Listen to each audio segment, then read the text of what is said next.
नमस्कार, आप सभी का स्वागत है टीसी म्यूज़िक क्लासेस के यूट्यूब चैनल से। आप सभी जुड़ चुके हैं टीसी म्यूज़िक क्लासेस के साथ में। आप सभी का हार्दिक स्वागत है। आज की इस सांझ बेला में कुछ पंक्तियों के साथ में हम शुरू करेंगे और मैं सभी से रिक्वेस्ट करूंगा कि आप क्लास को शेयर कर दीजिए, ज़्यादा से ज़्यादा अपने मित्रों को क्लास के साथ में जोड़िए।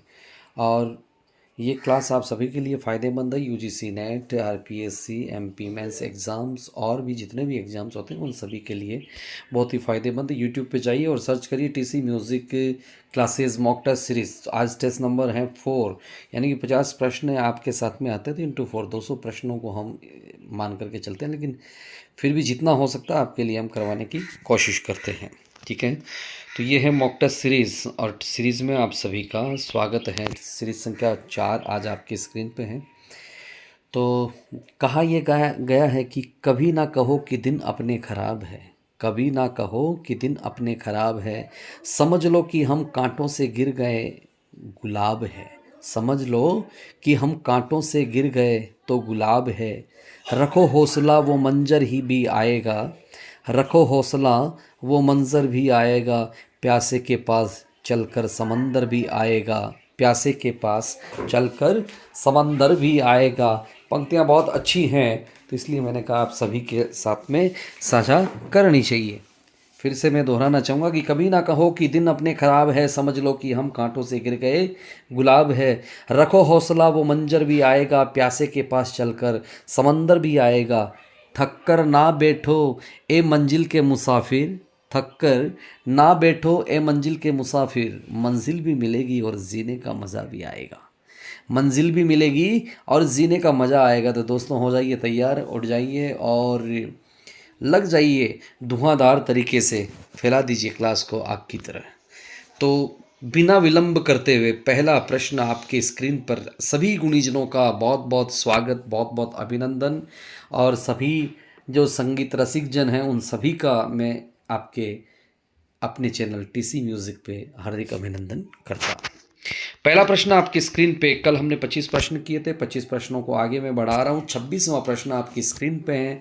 कह रहा है कि संगीत रत्नाकर की आक्षिक टीका है। संगीत रत्नाकर की आक्षिक टीका है, यानी कि ध्रुवा, कपाल गान, भिन्न शरजिया, मतचेष्टित क्या है आपके अनुसार? यानी कि संगीत रत्नाकर की जो आक्षिप्तिका है वो ध्रुवा है, कपाल गान है या भिन्न शरजैया मतचेष्टित है। तो देखिए पहले तो हम चलते हैं संगीत रत्नाकर। संगीत रत्नाकर के लेखक कौन हैं? आपके शारंग देव जी जो हैं आपके लेखक हैं। संगीत रत्नाकर के अंतर्गत कितने अध्याय हैं? तो 7 अध्याय हैं। कल भी पूछा था मैंने कि संगीत रत्नाकर का अन्य नाम क्या है? तो सप्तधाई जो ग्रंथ इसको कहा गया है, सप्तधाई भी इसको कहा जाता है। और चौथा अगर इसमें पूछें कि संगीत रत्नाकर में कितने जो हैं आपके काकू है, तो 6 काकू है। संगीत रत्नाकर में कितने प्रबंध का उल्लेख है? तो 75 प्रबंध का जो है आपका उल्लेख आपको मिलता है। ठीक है, तो बहुत सारे ऐसे प्रश्न निकल करके आते हैं। संगीत रत्नाकर में कितनी गीतियों का उल्लेख है? तो 5 गीतियों का उल्लेख इन्होंने आपके किया। कितनी ग्राम रागों का उल्लेख किया? तो कि 5 गीतियों के आधार पर ग्राम राग कितने बताते हैं? 30 बताते हैं। तो उसी प्रकार जो है इस प्रश्न का आंसर आपको देना कि संगीत रत्नाकर की आक्षिप्तिका है कि ध्रुवा, कपालगान, भिन्न शरजिया आपके मतचेष्टित। तो ये जो है आपका मतचेष्टित जो है इसको कहा गया है। क्या है? मतचेष्टित। ऑप्शन संख्या 4 इस प्रश्न का सही जवाब है। प्रश्न संख्या है 27। कह रहा है कि आपके निम्नलिखित में से जो है कौन सी जोड़ी सुमेलित नहीं है? जाति स्वरम एवं स्वर जाति, वर्णम एवं पदम, कीर्तन एवं कृति, देवारम एवं दरु। यानी कि जाति स्वरम और स्वर जाति, वर्णम एवं पदम, कीर्तन एवं कृति और देवारम एवं दरु, यानी कि जोड़ी सुमेलित है, ये पूछा गया है इस प्रश्न में। अभी कई प्रश्न चल रहे थे जिनमें कि जोड़ी सुमेलित नहीं है, वो भी पूछा गया था। तो आज पूछा है कि जोड़ी सुमेलित है, तो ऑप्शन संख्या 1, 2, 3 और 4 में से आपको जवाब देना है। तो ऑप्शन संख्या 1 नहीं है, 2 नहीं है, 4 नहीं है, ऑप्शन संख्या 3 कीर्तन और कृति जो हैं वो आपके सुमेलित हैं। दोनों समान हैं, दोनों में पल्लवी, अनुपल्लवी, चरण नामक 3 जो है मुख्य विधाएं जो इनमें पाई जाती है। और गायकी के दृष्टि से थोड़ा बहुत अंतर हो सकता है। कीर्तन जो है सरल में और कृति जो है प्रचलित रागों के अंतर्गत जो आपकी होती हैं। और जो है देखिए आपके दरु, दरु जो है किसको कहते हैं? चतुरंग को जो है आपके दरु कहा जाता है। किसको कहते हैं? चतुरंग को आपके दरु कहा जाता है। ऑप्शन संख्या जो है 3 इस प्रश्न का सही जवाब आपका हो जाएगा। प्रश्न संख्या 28, कुडुक ताल का उल्लेख किस युग में था? कुडुक ताल का उल्लेख जो है किस युग के अंतर्गत जो है बताया? 13वीं शताब्दी, 8वीं शताब्दी, 16वीं शताब्दी और 7वीं शताब्दी। कुडुक ताल का उल्लेख यानी कि कुडुक ताल है। दोस्तों अगर पता हो तो बताइए कि मात्रा कितनी है इस कुडुक ताल जो है, कितनी मात्रा है, ये आपके लिए मैं सर्च करने के लिए रख देता हूँ।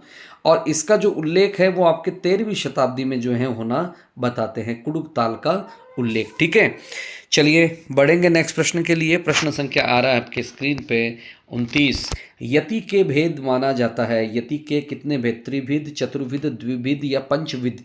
यति जो है वो आपकी क्या है? त्रिविध है, चतुर्विध है, द्विविध है या पंचविध है? यति के भेद जो है आपको बताना है। ऑप्शन संख्या 1 2 3 4 में से आपको सही जवाब देना है।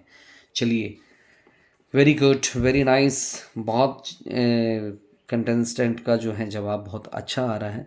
बहुत बढ़िया मेहनत आप लोग कर रहे हैं। अपकमिंग नेट का एग्ज़ाम जो है 8 तारीख से आपका नेट का एग्ज़ाम भी है।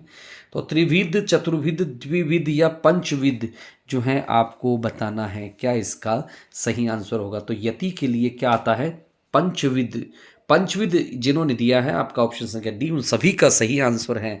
अब पंचविध कौन कौन सी है? समा, यति देखिए, समा, स्त्रोतगता, स्त्रोतगता, आपके मृदंगा, मृदंगा, आपके गोपुच्छा, गोपुच्छा, और लास्ट में और कौन सी बच गई? पिपीलिका, पिपीलिका। ये जो इस प्रकार की जो आपके समा, स्त्रोतगता, मृदंगा, गोपुच्छा, पिपीलिका जो है आपके बच जाती हैं। ये हैं 5 आपकी यतियाँ। ऑप्शन संख्या 4 जो है इसका सही जवाब हो जाएगा। प्रश्न संख्या है आपकी स्क्रीन पे 30 और कह रहा है कि अहीर भैरव राग में किन 2 रागों का मिश्रण है? भैरव अहीर, भैरव बागेश्वरी, भैरव देश और भैरव काफी। अहीर भैरव में किन 2 रागों का जो है आपके मिश्रण है? अहीर भैरव देखिए बहुत ही प्रचलित राग है और फेमस राग है, देखिए, है ना। आप सब लोगों ने जो है कहीं ना कहीं इसको गुनगुनाया होगा। ये बंदिश में जैसे ही अगर याद दिलाता हूँ आपको तो डेफिनेटली आप सबको याद आ जाएगा। अलबेला सजन आयो रे, अलबेला सजन आयो रे, अलबेला सजन आयो, सजन आयो, सजन आयो रे, यानी कि अलबेला सजन, है ना, आयो रे। तो ये बढ़िया बंदिश है ना। तो देखिए, ग पदनी क्या कोम, देखिए उत्तरांग में देखिए ग पदनी कोमल जा रहा है यहाँ पे, और आपके पूर्वांग में सर ग म प धनी नी नी द प म ग, ग पदनी सा नी द प म ग मारे। सही है आपका जो है अहीर भैरव हो जाता है। तो अहीर भैरव किन 2 रागों का मिश्रण है?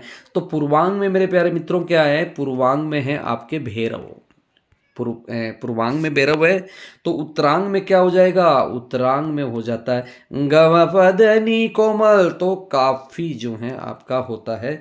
तो कहाँ है? ऑप्शन संख्या डी, ऑप्शन संख्या डी जो है इसका सही जवाब है। अब देखिए, जाति संपूर्ण, संपूर्ण प्रातःकाल का राग है ये, है ना, भैरव थाट का है। अब एक होती है आनंद भैरव। आनंद भैरव में देखिए उसमें भी आपके जो हैं 2 रागों का मिश्रण होता है। उनमें कौन सी 2 रागों का मिश्रण है? कमेंट बॉक्स में छाप के बताइए। आनंद भैरव।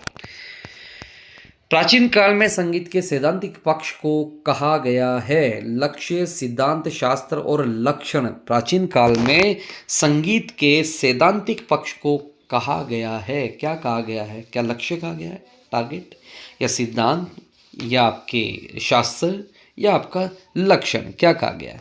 देखिए प्रिय मित्रों की लक्ष्य नहीं है, सिद्धांत नहीं है, शास्त्र नहीं है, क्या होगा? लक्षण सही जवाब इसके लिए। लक्षण जो है कहा जाता था प्राचीन काल में सैद्धांतिक पक्ष को। प्रश्न संख्या है 32, हिंदुस्तानी शास्त्रीय संगीत शैली जो है उसके साथ में रविंद्र संगीत, दोनों में प्रयुक्त ताल का नाम बताइए। हिंदुस्तानी और रविंद्र जो है संगीत, इन दोनों में प्रयुक्त ताल खेमटा, कृति, चतुरंग, सादरा। देखिए इसमें आपको नज़र आ रहा है, बड़ा इजी प्रश्न है। सादरा जो है वो नहीं होती है, ताल नहीं है। चतुरंग भी ताल नहीं है, कृति भी ताल नहीं, तो ताल यहाँ पे एक ही बची। तो खेमटा ऐसी ताल है जो आपके रविंद्र संगीत में भी और इधर भी दोनों तरीके से जो है ये आपके चलन में है। 12 मात्रा इसमें मुख्य तौर से 12 मात्रा जो है मानी जाती है। 4 जो है विभाग इसके अंतर्गत आपके होते हैं, 4 विभाग इसके अंतर्गत होते हैं। अब जो है किसी में जो है 4 विभाग हो गए, तो विभाग का जो विभाग में जो मात्राएं होंगी वो कैसे होगी, 3 3 3 3। ठीक है, इस प्रकार से मात्राएं हो जाएंगी। धा गे टे ना धी न ट टे धी ना धी ना दा, जो है ये इसका क्रम चलता है। तो ऑप्शन संख्या जो है 1 इसका सही आंसर हो जाएगा। ठीक है, प्रश्न संख्या है 33। किस ग्रंथकार ने अपने लिए प्रताप पृथ्वी भुजा नाम का भी प्रयोग किया है? यानी कि प्रताप पृथ्वी है ना, सम्राट पृथ्वीराज चौहान है ना, पृथ्वी से सम्राट पृथ्वीराज चौहान नाम सुना है, कहाँ के थे? अजमेर के चौहान वंश के राजा थे। ठीक है, अजमेर राजस्थान के चौहान वंश के राजा थे। अब जो है पृथ्वी भुजा जो है आपके प्रताप पृथ्वी भुजा मतंग, नारद, सोमेश्वर या जगदे कमल, किसने कहा है अपने लिए जो है ये नाम भी लिया है? तो प्रताप पृथ्वी भुजा जो नाम है वो किसने कहा है? तो जिनका जो था संगीत चूड़ामणि ग्रंथ, आप लोगों को पता है किनका है? किनका है संगीत चूड़ामणि ग्रंथ है?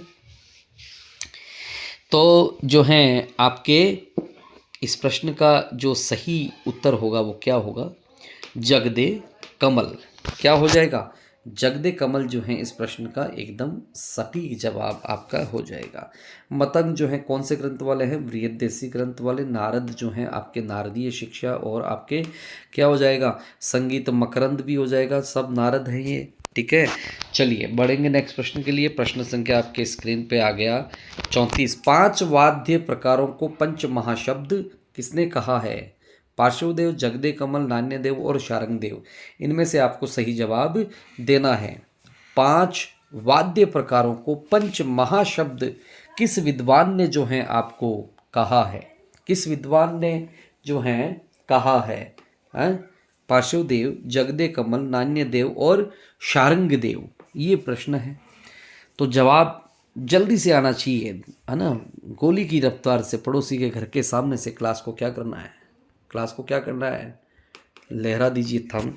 अगर आवाज़ अच्छी लग रही है, सही से आ रही है, किसी प्रकार का कोई डिस्टर्बेंस नहीं आ रहा है, तो सभी से रिक्वेस्ट रहेगा कि क्लास को शेयर करने में बिल्कुल भी कोताही नहीं बरते। आपको देखा होगा कि समय नहीं गंवाया जाता है और फटाफट प्रश्नों को सोल्व करवाना है। ठीक है, तो पंच जो आपका महाशब्द का संख्या जिसने दी है, उस शख्सियत का नाम जो है क्या है? उस शख्सियत का नाम जगदे कमल है। क्या है? जगदे कमल। ठीक है, जगदे कमल। अभी पिछले वाला प्रश्न भी आया था जगदे कमल। ठीक है, संगीत चूड़ामणि जो इनका ग्रंथ है, जगदे कमल ने जो है कहा है। और ये पुत्र किसके हैं? किसके पुत्र हैं? छापिए कमेंट बॉक्स में कि पुत्र किसके हैं। पार्श्वदेव सबको पता है किस ग्रंथ के रचयिता हैं, बताइए कौन से ग्रंथ का रचयिता है पार्श्वदेव। संगीत रत्नाकर वालों को तो कौन नहीं जानता है, संगीत रत्नाकर वालों को कौन नहीं जानता है। ठीक है, तो ऑप्शन संख्या 2 इसका सही जवाब है। दक्षिण कर्नाट वंशीय ग्रंथकार, कर्नाट वंशीय ग्रंथकार का नाम बताइए। ज्योतिश्वर, नान्यदेव, आचार्य बृहस्पति या भरत जी, कौन है? दक्षिण कर्नाट वंशीय ग्रंथकार का नाम आपको बताना है। ज्योतिश्वर या नान्यदेव या आचार्य बृहस्पति या भरत, कौन है? तो इस प्रश्न का जवाब होना चाहिए नान्यदेव। कर्नाट वंश के जो हैं वो कौन है? नान्यदेव कर्नाट वंश के संस्थापक थे। क्या थे? संस्थापक। कर्नाट वंश के संस्थापक के रूप में इनको जाना जाता था। मोहन मुरारी, क्या है? मोहन मुरारी कभी पूछ लें, और क्षमापाल जैसी उपाधियों से, क्षमापाल जैसी उपाधियां इनको प्राप्त थी। ठीक है, ये भी ध्यान रखना है। तो ऑप्शन संख्या 2 इस प्रश्न का सही जवाब है। दो ही है ना, हाँ दो ही दो ही दो ही। संगीत के कतिपय ग्रंथों में पदार्थ संग्रह क्या है? संगीत के कतिपय ग्रंथों में पदार्थ संग्रह क्या? ग्रंथोक्त विषय विश्लेषण, ग्रंथ में वर्णित विषय का संक्षिप्तांश, ग्रंथोक्त संक्षिप्त विषय निरूपण या उपसंहार। क्या है? ग्रंथोक्त विषय विश्लेषण यानी कि ग्रंथ में वर्णित विषय का संक्षिप्त अंश या ग्रंथोक्त संक्षिप्त विषय निरूपण या उपसंहार। क्या जो है इसमें सही जवाब होगा? लगाइए जल्दी से, है ना। अच्छा प्रश्न है ये भी। तो इस प्रश्न का सही जवाब जो हो जाएगा वो क्या होगा, है ना, ग्रंथ में वर्णित विषय का संक्षिप्त अंश। ग्रंथ में वर्णित विषय का संक्षिप्त अंश जो है इसका राइट आंसर होगा। प्रश्न संख्या 37, किस ग्रंथ में अध्यायों को रत्न कोश की संज्ञा दी गई है? संगीत दर्पण, संगीत पारिजात, संगीत राज और संगीत रत्नाकर। किस ग्रंथ में अध्यायों को रत्न कोश की संज्ञा जो है दी गई है? लगभग 16,000 जो है श्लोक इसमें बताए जाते हैं कि 16,000 श्लोकों की संख्या है इसमें। 5 रत्न कोश मिलते हैं और मेवाड़ के शासक जिनको कहा जाता है, क्या कहा जाता है ना इसमें। लेकिन ग्रंथ बताना है ना, तो संगीत राज वो ग्रंथ उनका है। कौन सा है? संगीत राज जो है ग्रंथ इनका जाना जाता है, महाराणा कुंभा का। ठीक है। अब संगीत पारिजात किसका है? अहोबल का। किसका है? अहोबल का है संगीत पारिजात, है या नहीं है? और संगीत दर्पण ये किसका है? ये किसका है? पंडित दामोदर का। 1625 वाला है ये, और ये 1650 वाला है संगीत पारिजात। ठीक है। 122 रागों का जो है अनुवाद यहाँ पे वर्णन जो है मिलता है। मिलता कि नहीं मिलता है? बिल्कुल। चलिए नेक्स्ट प्रश्न के लिए। प्रश्न संख्या आ गया 38, कह रहा है कि निम्नलिखित में से जैन ग्रंथकार कौन है? नान्य देव, सोमेश्वर देव, पार्श्व देव और शारंग देव। बताइए कौन है जैन ग्रंथकार, है ना। इसमें से जैन ग्रंथकार जो हैं वो कौन है? दिगंबर सुरीजा मिलता है कि नाम नहीं मिलता है? संगीत समय सार है क्या ग्रंथ? कौन सा है? संगीत समय सार। एक राधा गोविंद संगीत सार जो भी है ना, वो भी है प्रताप सिंह जी का। ये है आपके पार्श्व देव जी जो जिन्होंने दिया है, वो एकदम सही जवाब है। दिगंबर सुरीजा की उपाधि यानी कि दिगंबर सुरीजा के नाम से भी आप जाने जाते हैं, है ना। 101 रागों का वर्णन भी इनके ग्रंथ में मिलता है। कितने का? 101 रागों का वर्णन मिलता है। ठीक है। नेक्स्ट प्रश्न के लिए प्रश्न संख्या है 39, कह रहा है कि भरतोक्त स्वर साधारण की जातियों का स्वर समूह कौन सा है? षड्ज, मध्यम, पंचम, रक्त, गंधारी, पंचमी, मध्यमा, मध्यमी, पंचमी या षड्ज, मध्यमा, गंधारी, नैषादी या आंध्री। यानी कि भरतोक्त स्वर साधारण की जातियों का समूह कौन सा है? इसमें कौन सा समूह हो जाएगा बताना है। राइट आंसर क्या होगा? तो भरतोक्त स्वर साधारण की जातियों का जो स्वर समूह होगा वो आपके इसमें से कौन सा हो जाएगा? तो इसके लिए जो है आपका सही जवाब क्या होगा? बहुत बढ़िया, बहुत बढ़िया। तो इसका जो जवाब होगा वो होगा मध्यमी, पंचमी, षड्ज, मध्यमा। क्या होगा? मध्यमी, पंचमी, षड्ज, पंचमा। ऑप्शन संख्या 3 जो है इसका सही जवाब हो जाएगा। ठीक है। भरतोक्त स्वर साधना, है ना, जाति। अब जाति से रिलेटेड 2-3 क्वेश्चन और निकाल देते हैं। भरत ने कितनी जातियों का उल्लेख किया? 18 जातियों का। भरत ने जो है शुद्ध जातियां कितनी मानी? जो है 7 शुद्ध जातियां हैं आपकी। भरत ने विकृत जातियां कितनी मानी? 11 विकृत जातियां हैं। अब भरत ने कह दे कि षड्ज ग्राम से कितनी जातियां जो हैं शुद्ध मानी है, तो भरत ने जो है षड्ज ग्राम से कितनी शुद्ध मानी? यानी कि 8 जब विकृत मिलती हैं और 3 आपके विकृत, तो 4 शुद्ध जातियां आपने भरत ने षड्ज ग्राम से, और 3 शुद्ध जातियां आपके कहाँ से? 3 शुद्ध जातियां आपकी मिलती हैं मध्यम ग्राम से। तो आपके 3 विकृत जातियां आपकी कहाँ से मिलती है? षड्ज ग्राम से। और 8 विकृत जातियां मिलती हैं आपकी मध्यम ग्राम से। इस प्रकार ये 11 और ये 7 टोटल मिलाकर के 18 जो है जातियां हो जाती है। ऑप्शन संख्या 3 इसका सही आंसर है। मतंग ने टक को किस वर्ग में रखा है? भाषा राग, विभाषा, अंतर्भाषा या ग्राम राग। मतंग ने टक को किस वर्ग में रखा है? ऑप्शन संख्या 1, 2, 3, 4 में से जवाब देना है। मतंग ने टक को किस वर्ग में जो है आपके रखा है? टक जो है इन्होंने किस श्रेणी में रखा है? टक को किस वर्ग में रखा है? टक को भाषा में रखा है क्या? भाषा, विभाषा, अंतर्भाषा या ग्राम भाषा? तो ग्राम राग, सॉरी। तो इसको जो है आपने देखिए किस में रखा है? भाषा राग में आई थिंक नहीं रखा है, ग्राम राग में भी नहीं रखा, विभाषा अंतर्भाषा के अंतर्गत जो है इन्होंने रखा है टक को। टक को अंतर्भाषा जो है के राग में अंतर्भाषा के अंतर्गत रखा है। ठीक है, मेरे ख्याल से। चलिए, मतंग का प्रसिद्ध ग्रंथ का नाम बताइए, जल्दी से बताइए। बिल्कुल सभी का सही आंसर आया है। सभी कह रहे हैं कि बृहद्देशी। कौन सा ग्रंथ हो गया? बृहद्देशी, यानी कि प्रसिद्ध ग्रंथ का नाम है आपके बृहद्देशी। ठीक है, तो अंतर्भाषा जो है रागों के अंतर्गत जो है आपको रखा है। ठीक है, नेक्स्ट प्रश्न के लिए चलेंगे। प्रश्न संख्या है 41। इनसे रिलेटेड ही प्रश्न आ गया फिर से। बृहद्देशी में 15 ग्राम रागों की कितनी भाषाएं हैं? 72, 73, 74, 75। भाई साहब लीजिए, बृहद्देशी ग्रंथ में जो है आपके 15 ग्राम रागों की कितनी भाषाएं हैं? 15 ग्राम रागों की जो भाषाएं हैं वो आपकी कितनी हैं, बताइए। 15 ग्राम रागों में आपकी कितनी भाषाएं हैं? ऑप्शन संख्या 1, 2, 3, 4 में से आपको जवाब देना है। आपका समय शुरू होता है अब। Very nice, very nice, very nice, क्या बात है। 72, 73, 74 में से आपने आंसर चुना है। क्या बात है, कुछ लोग जो है इधर उधर दे रहे हैं, लेकिन 75 जो है इसका सही जवाब होगा। 75, 15 ग्राम रागों में 75 भाषाएं जो आपकी रखी गई हैं। प्रश्न संख्या है 42। कह रहा है कि एला क्या है? जाति, मूर्छना, प्रबंध, अलंकार। एला क्या है? तो एला है आपका क्या है? क्या है जल्दी से बताइए। एला है आपका प्रबंध। ठीक है, अब प्रबंध का सर्वप्रथम जो है उल्लेख कहाँ मिलता है? सर्वप्रथम उल्लेख आपने मतंग ने किया है। कहाँ पे किया है? बृहद्देशी ग्रंथ में आपके किया। कितने प्रबंधों को माना है? 49 प्रबंध का जो है उल्लेख इन्होंने किया है। ठीक है, और शारंगदेव ने जब किया है तो शारंगदेव ने 75 प्रबंध 3 भागों के अंतर्गत उन्होंने बांटा था। शूड प्रबंध, आलिक्रम प्रबंध और विप्रकीर्ण प्रबंध। अब शूड को भी 2 कैटेगरियों में बांटा जाता है। एला कहाँ पे आता है वो बता देता हूँ मैं।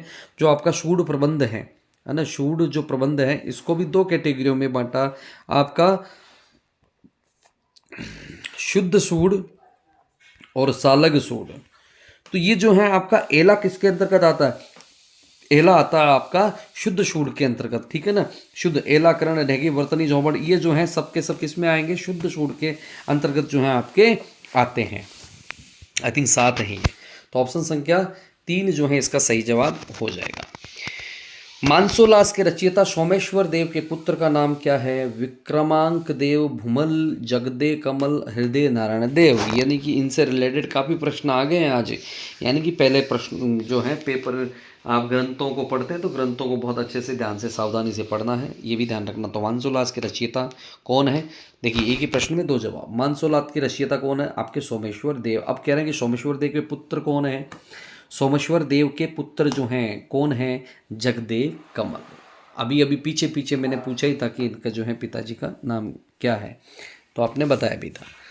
नेक्स्ट प्रश्न के लिए चलते हैं कि सुमेलित करिए। सुमेलित सूची 1 से सूची 2 को सुमेलित करना है। भूपाली 10 मात्रा, सादरा ओडव, सोहर उपशास्त्रीय, दादरा लोक संगीत। बताइए।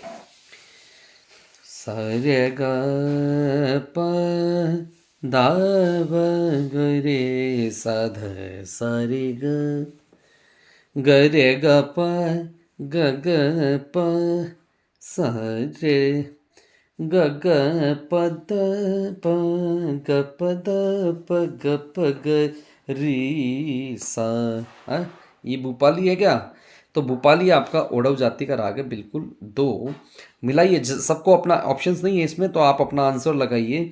तो सादरा जो हैं वो 10 मात्रा में गाए जाते हैं, तो 1। सोहर जो हैं वो क्या है आपका? लोक संगीत, तो 4। और दादरा उपशास्त्रीय, तो आपका हो गया 2, 1, 4, 3। जिनका आंसर आ रहा है वो आपका सही आंसर है, 2, 1, 4, 3। चलिए, लोचन ने राग तरंगिनी में अपने किस अन्य ग्रंथ का उल्लेख किया है? भरतकृत नाट्यशास्त्र, राग संगीत संग्रह, संगीत चिंतामणि या मान कौतूहल। लोचन ने राग तरंगिनी में अपने किस अन्य ग्रंथ का उल्लेख किया है? भरतकृत नाट्यशास्त्र, राग संगीत संग्रह, संगीत चिंतामणि और मान कौतूहल। बताइए क्या सही जवाब हो जाएगा, है ना। तो इस प्रश्न का सही जवाब आपका ये नाट्यशास्त्र नहीं है, चिंतामणि नहीं है, कौतूहल नहीं है, राग संगीत संग्रह जो है अन्य ग्रंथ का उल्लेख किया है।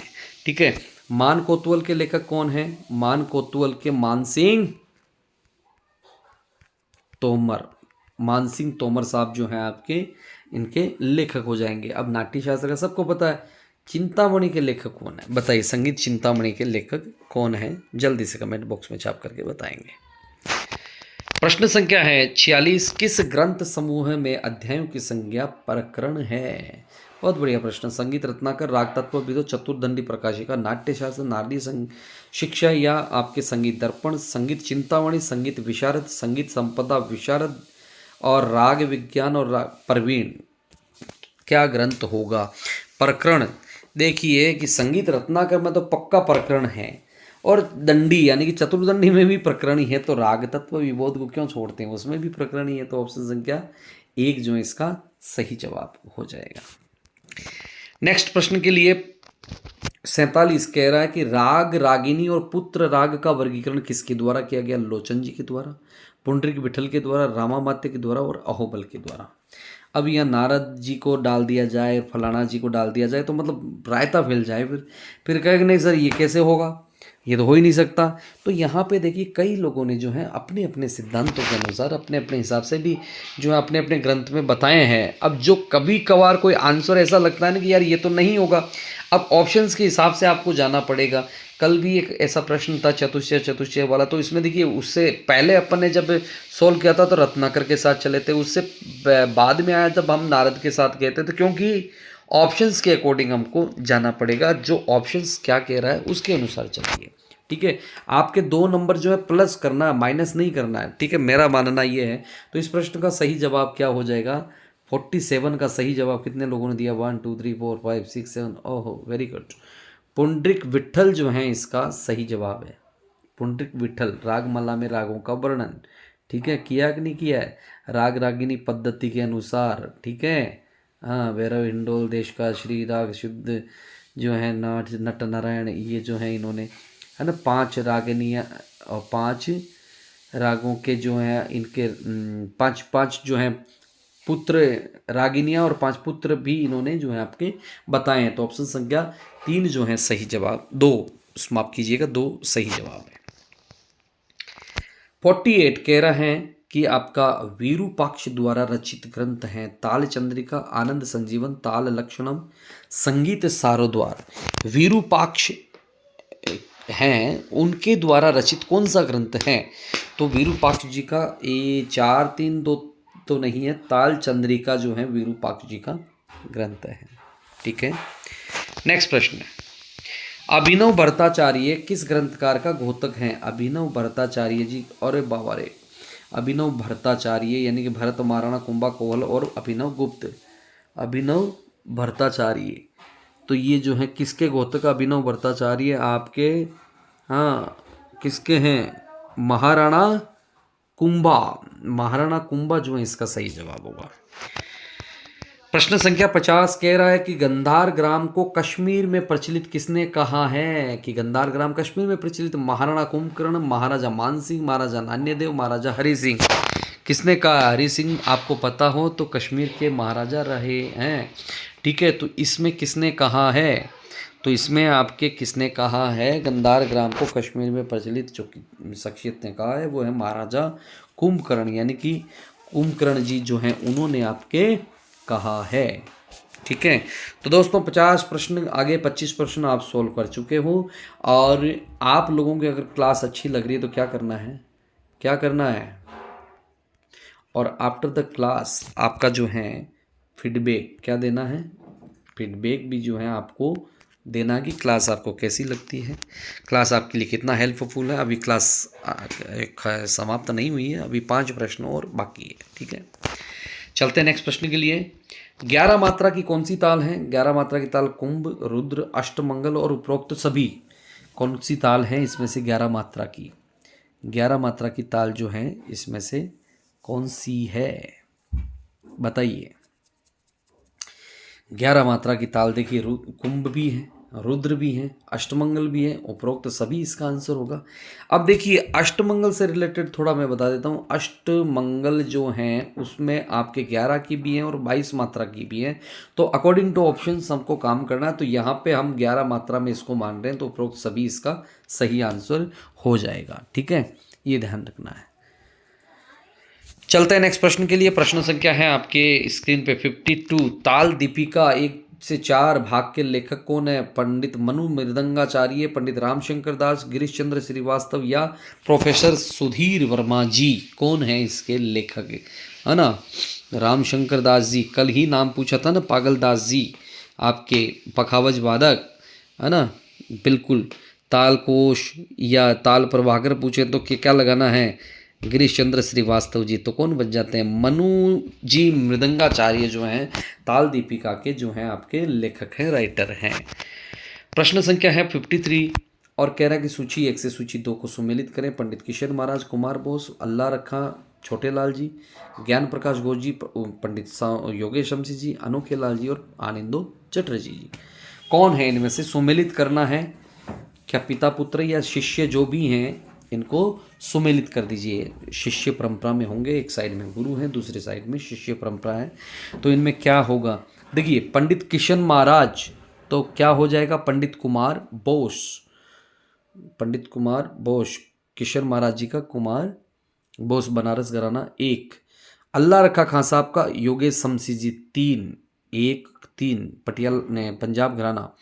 और पंडित ज्ञान प्रकाश घोष, ज्ञान प्रकाश घोष जी जो हैं आपके क्या हैं? आपके अनिंदो चटर्जी, ये रहे 4। और फिर आपके अनोखे लाल जी का आएगा पंडित छोटे लाल जी 1 3 4 2। जिसका जवाब है बिल्कुल सही जवाब है 1 3 4 2। जिसका जवाब है उनका एकदम सही जवाब है। किशन महाराज बनारस घराना, अल्लाह रखा खां साहब जो है पंजाब घराना, और पंडित अनोखे लाल जी भी आपके किस घराने से? नाधिन दिन्ना के जादूगर जो जिसे कहा जाता है वो बनारस घराने के। अब आपके अनिंदो चटर्जी का संबंध बताना है किस घराने से हैं, कमेंट बॉक्स में छाप दीजिए। समय शुरू होता है आप। नेक्स्ट प्रश्न के लिए चलेंगे। प्रश्न संख्या है आपका 54। निम्न में से कौन पखावज वादक हैं? श्री चंद्र कुमार, राजा छत्रपति सिंह, श्री अनुपम रॉय, पंडित विजय शंकर मिश्र। इनमें से बताना है कि कौन जो है आपके पखावज वादक हैं। जल्दी से इसका आंसर दीजिए। पखावज वादक, पखावज वादक, अरे कल बता दिया था और फिर से देखिए यहाँ पे पखावज वादक आ गए हैं। तो ये आ गए हैं राजा छत्रपति सिंह जी जो हैं क्या हैं आपके जो हैं पखावज वादक हैं। राजा छत्रपति सिंह जी जो हैं आपके पखावज वादक, शाही परिवार से बिलोंग करने वाले आपके। और विजय शंकर जी पंडित जी हैं जो अपने तबला वादक हैं, पंडित विजय शंकर जी। अनुपम रॉय जो हैं सिंगर डायरेक्टर, ये हैं आपके अनुपम रॉय जी। तो ऑप्शन संख्या 2 इसका सही जवाब हो जाएगा। ठीक है, तो आज का अंतिम प्रश्न आपके स्क्रीन पर आ रहा है। उससे पहले लहरा दो पड़ोसी के घर के सामने से। ईमानदारी से संगीत के सच्चे साधक हैं तो कंजूसी नहीं करना है। जिन्होंने लाइक नहीं किया लाइक कर दीजिए। अपने सोशल मीडिया प्लेटफॉर्म्स पे जितना आप फैला सकते हैं उतना क्लास को आप फैलाइए। आज का अंतिम प्रश्न, शिखर ताल की आड़ एक आवर्तन में कितनी मात्राओं की होगी? आड़ पूछी है, एक आवर्तन में कितनी मात्रा की होगी? 10.2/3, 11.2/3, 11.1/3, 10.1/3। बताइए आड़ कैसे निकालते हैं, कितने मात्रा की होती है? यानी कि शिखर ताल में आपके जो है कितनी मात्रा होती है? 17 मात्रा। 17 यानी कि 2 मात्रा में 3 मात्रा आड़ कहलाती है। तो 17 दूना 34, यानी कि 34 में 3 को डिवाइड देना है। तो 3 से हम डिवाइड जब करते हैं तो कितना बचता है? 11 है ना। 11 3 जा जो आपका 33 तो एक शेषफल बच गया, उतार दिया 1। 11.1/3 कहाँ पे है? देखिए ऑप्शन संख्या 3 में जो है ये आंसर आपका आ रहा है। 11.1/3 में जो है आपकी आड़ होगी। 11.1/3 जिन्होंने भी दिया एकदम सही और सटीक जवाब है। ठीक है, चलिए तो ये था मेरे प्यारे मित्रों आज की क्लास, और जिन्होंने भी बहुत अच्छे से आपका एनालिसिस किया है और बहुत अच्छा चल रहा है, बहुत बढ़िया है। और जो भी अभी किनारे पे चल रहा है तो आपको ध्यान रखने की ज़रूरत है और चिंता नहीं करना है, चिंता छोड़ दीजिए दूसरों पे, हमें चिंता करने की ज़रूरत नहीं है। और ये एक एमपी मेंस का जो न्यू बैच स्टार्ट है 1 जनवरी से शुरू हो चुका है और परीक्षा डेट है 20 मार्च। अभी समय नहीं है बिल्कुल भी, तो आप जो है इस नंबर के माध्यम से कांटेक्ट कर सकते हैं, ठीक है। कांटेक्ट कर सकते हैं, लाइव है, रिकॉर्डिंग है, टेस्ट है, मटेरियल है, सब इसमें आपको मिल रहा है। और स्पेशली जो है आपका ग्रोथ देखा जाता है कि आप क्या देख रहे हैं, क्या नहीं कर रहे हैं। तो आप डेफिनेटली इस नंबर से ज़रूरतमंद जो भी हैं वो कांटेक्ट करें और अपना रजिस्ट्रेशन सुनिश्चित करें, ठीक है। तो आज के लिए सिर्फ इतना ही, फिर मिलेंगे, तब तक के लिए नमस्कार, जय हिंद, जय भारत। पंक्तियाँ यही याद रखनी है कि लहरों से डरकर नौका पार नहीं होती, तो कोशिश करने वालों की हार नहीं होती, मंजिल आपके कदमों में होगी, ठीक है। जय हिंद, जय भारत, फिर मिलेंगे।